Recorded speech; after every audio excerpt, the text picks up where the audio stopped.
মেঘালয়ৰ কোনকেইটা ৰাজচক্ৰৰ পৰা অসমে মাটি পাইছে ইয়াত উত্তৰ লিখি থোৱা আছে যে অসমৰ কোনকেইটা ৰাজচক্ৰৰ পৰা মেঘালয়ে মাটি পাইছে লিখা আছে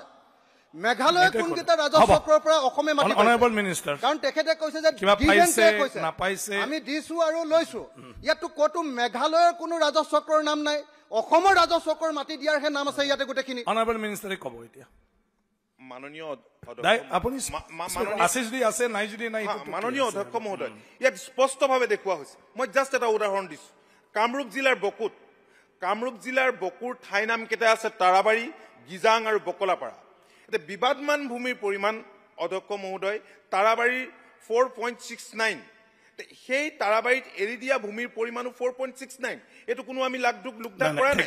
আৰু গিজাং অনাৰেবল মিনিষ্টাৰ অধ্যক্ষ মহোদয় তেখেতে বিচাৰিছে যে মেঘালয়ৰ পৰা কিবা আছে নেকি মেঘালয়ৰ পৰা কিমান পালো এটো লাগে মোক না মই কৈছো মেঘালয়ৰ পৰা এটো সব অসমৰ পৰা আছে আপুনি শুনক গিজাঙত বিবাদমান ভূমিৰ পৰিমাণ 13.53 কিন্তু এৰি দিয়া ভূমিৰ পৰিমাণ 2.90 আৰু আমি পাম 10.63 বকলাপাৰাত বিবাদমান ভূমিৰ পৰিমাণ 3.51 আৰু এৰি দিয়া ভূমিৰ পৰিমাণ 3.21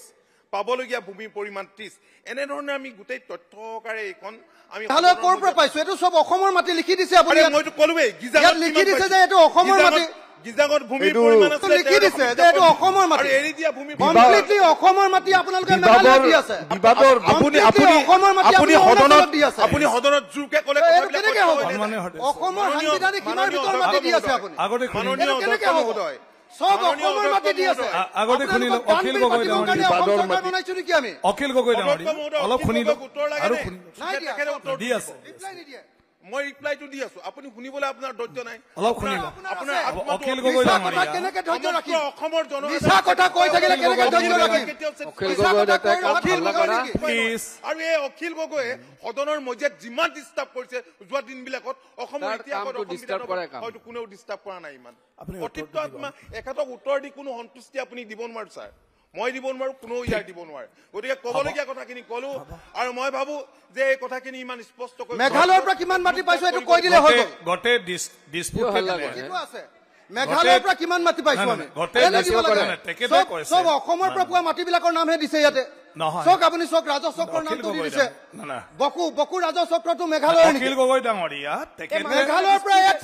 next item sir Meghalaya Assam বুলি নহয় এক চিকুটা মাটি আনিব পৰা নাই মাননীয় অধ্যক্ষ মহোদয় মাটি সব মেঘালয়ত দি দিছে আপুনি ডিসপিউটেড ল্যান্ডটো কি বুজি পায় মাটি সব মেঘালয়ত দি দিছে ডিসপিউটেড শব্দটো বুজি পায় প্লিজ বিপৰমান শব্দটো বুজি পায় আপুনি মেঘালয়মান শব্দটো বুজি পায় মেঘালয় ৰাজচক্ৰটোৰ নাম দিয়ক শব্দটো বুজি পায় নে আপুনি মেঘালয় ৰাজচক্ৰটোৰ নাম দিয়ক আপোনালোকক দানবীৰ পাতিছো নেকি অসমৰ মাটি দি দিব কাৰণে আপোনালোকক দানবীৰ পাতিছো নেকি বিপৰমান শব্দটো আপোনালোকক দানবীৰ পাতিছো নেকি অসমৰ মাটি দি দিব কাৰণে মাননীয় অধ্যক্ষ মাটি দিব মেঘালয় মাটি দিব এটো কেনেকৈ হ'ব অসমৰ মাটি দিব কাৰণে এটো মাননীয় অধ্যক্ষ মহোদয় আপুনি ভালদৰে সব সাংবিধানিক মাটি দি আপুনি বহক মই অসমৰ সব মাটি প্লিজ মই কৈ আছো সন্মানীয় সদস্যগৰাকীক কওক মই ডিটেইলছত কৈ আছো আৰু কম নহয় মই মোক উত্তৰটো এটাই লাগে মেঘালয়ৰ পৰা কোনটো মাটি পালো মই কম ৰাজচক্ৰটোৰ নাম কওক ৰাজচক্ৰটোৰ নাম কওক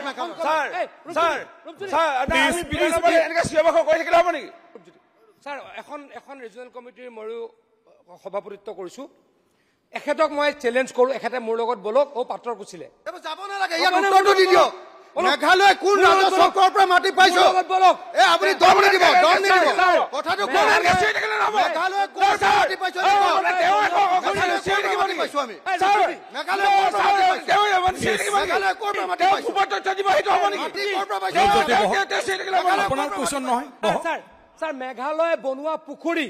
তেওঁলোকে বাউণ্ডাৰী দিয়া তেওঁলোকে আধাৰশিলা কৰা তেওঁলোকে আমাক হস্তান্তৰ কৰিছে আপুনি মোৰ লগত বলক মই দেখাই দিয়া নাই কিয় ইয়াত দিয়া নাই কিয় মাননীয় অধ্যক্ষ মই আমাৰ কোৱেশ্চন আহিব গতিকে মানুহ নষ্ট কৰি আছে কোনটো মাটি ইয়াত দিয়ক মই কৈ অসমৰ মাটিটো প্লিজ